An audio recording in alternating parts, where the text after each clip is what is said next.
नमस्कार दोस्तों, आप सभी का हमारे YouTube चैनल करियर एडवाइजर में स्वागत है। मैं वीरेंद्र सिंह फिर हाजिर हूं आपके सामने एक और नई वीडियो के साथ। दोस्तों, आज हम बात करेंगे कि हरियाणा स्टेट कोटा के जो फर्स्ट राउंड में एडमिशन हुए, उन एडमिशन के बाद कितनी सीटें किस कैटेगरी में और कॉलेज वाइज क्या क्या कितनी कितनी सीटें वैकेंट रही। चलो वीडियो शुरू करते हैं।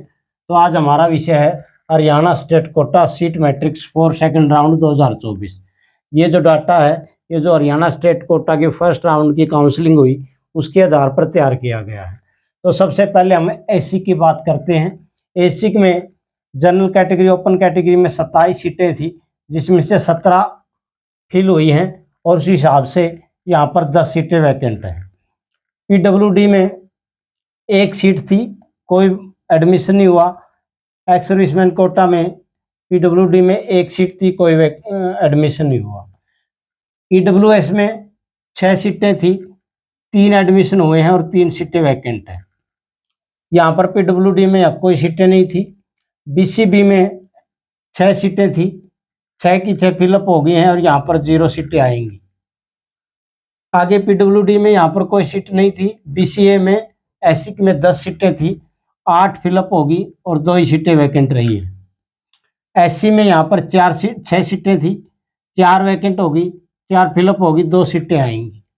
एससीडी में 6 सीटें थी, 4 फिलअप होली हैं और 2 ही सीटें आएंगी। तो इस हिसाब से ये सीटें रहती हैं कैटेगरी वाइज एससी में। अब बात करते हैं पीजीआई में। पीजीआई में जनरल कोटे में 94 सीटें थी, 69 फिलअप हो चुकी हैं, अब 25 सीटें वैकेंट आएंगी। पीडब्ल्यूडी में 4 सीटें थी, लेकिन ओपन कैटेगरी में 2 सीटें ही फिलअप हुई हैं, इसी हिसाब से यहाँ पर 2 सीटें वैकेंट रहेंगी।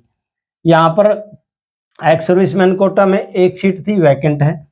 ईडब्ल्यूएस में पीजीआई में 20 सीटें थी, 18 सीटें फिलअप हो चुकी हैं, 2 सीटें वैकेंट रहती हैं डाटा के हिसाब से। पीडब्ल्यूडी में ईडब्ल्यूएस में 1 सीट थी, कोई एडमिशन नहीं हुआ, 1 सीट वैकेंट है। बीसीबी में 19 सीटें थी, 15 फिलअप होगी, 4 सीटें वैकेंट रहती हैं। पीडब्ल्यूडी में 1 सीट थी, वो भी वैकेंट, वो फिलअप हो गई है, 0 सीटें आएंगी। यहाँ पर बीसीए में 28 सीटें थी और 28 की 28 फिलअप हो चुकी हैं, तो कोई सीट नहीं बची अभी तक। पीडब्ल्यूडी में यहाँ पर 1 सीट थी और एडमिशन नहीं हुआ, वैकेंट रहती है। बीसीए में, पीडब्ल्यूडी में, पीजीआई रोहतक में। एससी में 17 सीटें थी, 10 फिलअप होगी तो 7 सीटें वैकेंट रहती हैं। एससी पीडब्ल्यूडी में पीजीआई में 1 सीट थी और वो भी वैकेंट है। एससीडी में यहाँ पर 18 सीटें थी, 16 सीटें फिलअप हुई हैं, 2 सीटें वैकेंट रहती हैं। पीडब्ल्यूडी में यहाँ पर 1 सीट थी और वही वैकेंट है। अब बात करते हैं कल्पना चावला की। कल्पना चावला में जनरल कैटेगरी की 40 सीटें थी, 36 पे एडमिशन हुआ है, 10 सीटें वैकेंट है। पीडब्ल्यूडी में जनरल कैटेगरी में 2 सीटें थी, 1 फिलअप होगी, 1 सीट वैकेंट है। ईडब्ल्यूएस में करनाल में 10 सीटें थी, 4 फिलअप हो चुकी हैं, 4 सीटें वैकेंट आएंगी। पीडब्ल्यूडी में यहाँ पर ईडब्ल्यूएस में 1 सीट थी, वही फिलअप होगी। बीसीबी में यहाँ पर 10 सीटें थी, 10 में से 9 सीटें फिलअप हो चुकी हैं और 1 ही सीट वैकेंट है। उसके बाद करते हैं आगे बीसीए कैटेगरी की। बीसीए कैटेगरी में करनाल में 13 सीटें थी, 10 फिलअप हो चुकी हैं, 3 ही सीटें वैकेंट रहेंगी। यहाँ पर पीडब्ल्यूडी में 1 सीट थी, बीसीए में वैकेंट है। एससी में 9 सीटें थी, 6 फिलअप हो चुकी हैं और 3 ही सीटें बचती हैं एससी में। एससीडी में 8 सीटें थी, 8 की 8 वैकेंट हो चुके, फिलअप हो चुके हैं। अब बात करते हैं शहीद हासन का मेवाती मेडिकल कॉलेज की। यहाँ पर ओपन कैटेगरी में 44 सीटें थी, 34 जिसमें फिलअप हो चुकी हैं, 10 ही सीटें वैकेंट रहती हैं। पीडब्ल्यूडी में 2 सीटें थी, कोई एडमिशन नहीं हुआ, 2 की 2 सीटें खाली हैं। एक्स सर्विसमैन कोटे में भी 1 सीट थी, 1 सीट खाली है। ईडब्ल्यूएस में यहाँ पर 9 सीटें थी, 6 फिलअप हुई, 3 सीट खाली आएंगी। पीडब्ल्यूडी में 1 सीट थी, ईडब्ल्यूएस में वो फिलअप हो चुकी है, कोई सीट नहीं बची। बीसीबी में यहाँ पर 10 सीटें थी, 8 सीटें फिलअप हो चुकी हैं, 2 ही सीटें वैकेंट आएंगी। बीसीए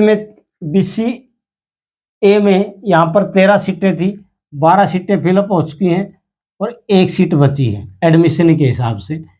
पीडब्ल्यूडी में 1 सीट थी, कोई एडमिशन नहीं हुआ, वैकेंट है। एससी में यहाँ पर 8 सीटें थी, 6 सीटें एडमिशन हो चुका तो 2 ही सीटें बचती हैं। एससी में शहीद हसन खां मेवाती में। एससीडी में 8 सीटें थी, 9 सीटें थी, 8 पे एडमिशन हुआ, 1 सीट बचती है। बीपीएस में 45 सीटें थी, ओपन कैटेगरी में 35 का एडमिशन हो चुका है और 10 ही सीटें आएंगी। सोनीपत में पीडब्ल्यूडी में 2 सीटें थी, 2 की 2 का एडमिशन हो चुका है। ईडब्ल्यूएस में 9 सीटें थी, 8 का एडमिशन हुआ, 1 सीट बची। यहाँ पर पीडब्ल्यूडी में ईडब्ल्यूएस में 1 सीट थी, वैकेंट है। बीसीबी में यहाँ 9 सीटें थी, 8 फिलअप हो चुकी है, यहाँ पर 1 सीट आई। पीडब्ल्यूडी में भी बीसीबी में 1 सीट थी, वो फिलअप हो चुकी है। बीसीए में 13 सीटें थी, 12 सीटें फिलअप हो चुकी है, 1 सीट बची है। पीडब्ल्यूडी में 1 सीट, पीडब्ल्यूडी एक्स सर्विसमैन में 1 सीट थी, पीडब्ल्यूडी में 1 सीट थी, वही वैकेंट है। एससी में यहाँ पर 8 सीटें थी, 7 सीटें फिलअप हो चुकी है, 1 सीट बची है। पीडब्ल्यूडी में एससी में 1 सीट थी, खाली है। और एससीडी में यहाँ पर 8 सीटें थी, 8 की 8 फिलअप हो चुकी है, कोई सीट नहीं है। फ्रीडम फाइटर पीडब्ल्यूडी में 1 सीट थी, वो भी वैकेंट है, एडमिशन नहीं हुआ है। उसके बाद करते हैं अटल बिहारी वाजपेयी में फरीदाबाद की, यहाँ पर 38 सीटें थी, 23 में एडमिशन हो चुका है, तो जनरल में 15 सीटें बचेंगी। और जनरल में पीडब्ल्यूडी में 2 सीटें थी, 1 पर एडमिशन हुआ, 1 सीट बचेगी। ईडब्ल्यूएस में यहाँ पर 8 सीटें थी, 6 सीटों पर एडमिशन हो गया, 2 सीटें वैकेंट है। बीसीबी में 7 सीटें थी, 6 पे एडमिशन हुआ, 1 सीट वैकेंट है। बीसीबी में पीडब्ल्यूडी में अटल बिहारी वाजपेयी में 1 सीट थी, 1 सीट फिलअप हो चुकी है। बीसीए में यहाँ पर 11 सीटें थी, 11 की 11 फिलअप हो चुकी हैं। एक्स सर्विसमैन कोटे में भी बीसीए में 1 सीट थी, वो फिलअप हो चुकी है।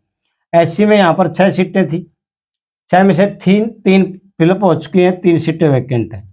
पीडब्ल्यूडी में 1 सीट थी, वैकेंट है। और एससीडी में यहाँ पर 6 सीटें थी, 6 की 6 फिलअप हो चुकी हैं। पीडब्ल्यूडी में 0 सीटें थी, 1 सीट है और वो भी वैकेंट है।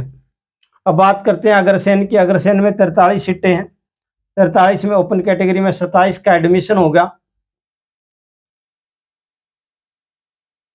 16 सीटें बची हैं। पीडब्ल्यूडी में ओपन कैटेगरी में 2 सीटें थी, 2 की 2 फिलअप हो चुकी हैं। ईडब्ल्यूएस में 10 सीटें थी, 9 का एडमिशन हो गया, 1 सीट वैकेंट है। पीडब्ल्यूडी में यहाँ पर 1 सीट थी, ईडब्ल्यूएस में वैकेंट है। बीसीबी में 8 सीटें थी, 5 पर एडमिशन हुआ, 3 सीटें वैकेंट है। बीसीबी में पीडब्ल्यूडी में 1 सीट थी, वैकेंट है। एक्स सर्विसमैन कोटा में भी 1 सीट थी, वो भी वैकेंट है अग्रसेन में।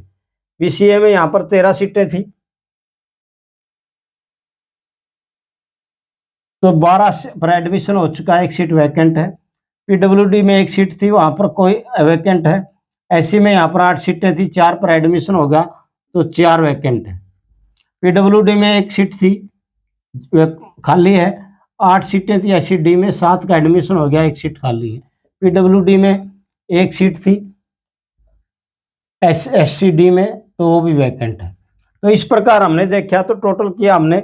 जनरल कैटेगरी में 337 सीटें खाली टोटल थी, एडमिशन हुआ 241 पर, तो यहाँ पर जो सीट बच गई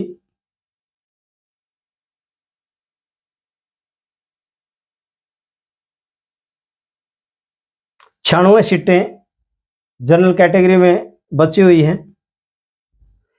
जनरल कैटेगरी के जो पीडब्ल्यू कैंडिडेट है वहाँ पर 15 सीटें थी, 8 सीटों पर एडमिशन हुआ है, टोटल में से 7 सीटें बची हुई हैं। एक्स सर्विसमैन कोटा में 3 सीटें थी, तीनों ही वैकेंट है। अब बात करते हैं ईडब्ल्यूएस की। ईडब्ल्यूएस में 71 सीटें टोटल थी, हरियाणा में 56 पर एडमिशन हुआ है, तो उसी हिसाब से 15 सीटें वैकेंट हैं। यहाँ पर पीडब्ल्यूडी की ईडब्ल्यूएस की 4 सीटें थी, 2 पर एडमिशन हुआ है, वहाँ पर 2 वैकेंट है। बीसीबीए में 69 सीटें थी टोटल, 57 पर एडमिशन हुआ है, तो 12 सीटें अभी वैकेंट रहती हैं। यहाँ पर बीसीबी में 4 पीडब्ल्यूडी की थी, 3 सीटों पर एडमिशन हुआ है, 1 सीट यहाँ पर वैकेंट है। एक्स सर्विसमैन कोटा में 1 सीट वैकेंट है। बीसीए में 101 टोटल सीटें थी, 94 पर एडमिशन हुआ है, तो 7 सीटें यहाँ पर वैकेंट है। अब बात करते हैं पीडब्ल्यूडी की। बीसीए में पीडब्ल्यूडी की टोटल 5 सीट थी, कोई एडमिशन नहीं हुआ है। एससी में 62 सीटें थी टोटल, 40 पे एडमिशन हुआ है, तो 22 सीटें अभी खाली हैं एससी में। यहाँ पर पीडब्ल्यूडी में 4 सीटें थी, 4 की 4 वैकेंट है। एससीडी में 63 सीटें थी, 63 में से 58 पर एडमिशन हुआ है, तो 5 सीटें यहाँ पर खाली हैं एससीडी में। और एससीडी पीडब्ल्यूडी में 3 सीटें थी, कोई एडमिशन नहीं हुआ, खाली है तीनों। और एक्स सर्विसमैन कोटा में भी 1 सीट एससीडी में खाली है। तो इस प्रकार ये सीट मैट्रिक्स है। ये जो यूएसएसआर ने डाटा डाला उसके आधार पर बनाया गया है, उसमें 1-2 सीट की इधर उधर हो सकता है, क्योंकि 5 तारीख को भी थोड़ी बहुत काउंसलिंग जो कैंडिडेट रहते थे उनके एडमिशन हुआ है, डॉक्यूमेंट्स चेक हुए हैं, तो इस हिसाब से इस प्रकार का जो सिनेरियो है वो सेकंड राउंड की सीट मैट्रिक्स का आएगा। ये मैंने उसी डाटा से तैयार किया है। तो आप सभी को वीडियो कैसी लगी ज़रूर बताएं, वीडियो को लाइक करें, चैनल को सब्सक्राइब करें और वीडियो को शेयर भी करें। इन्हीं सभी बातों के साथ आपका बहुत बहुत धन्यवाद। आपका दिन शुभ हो।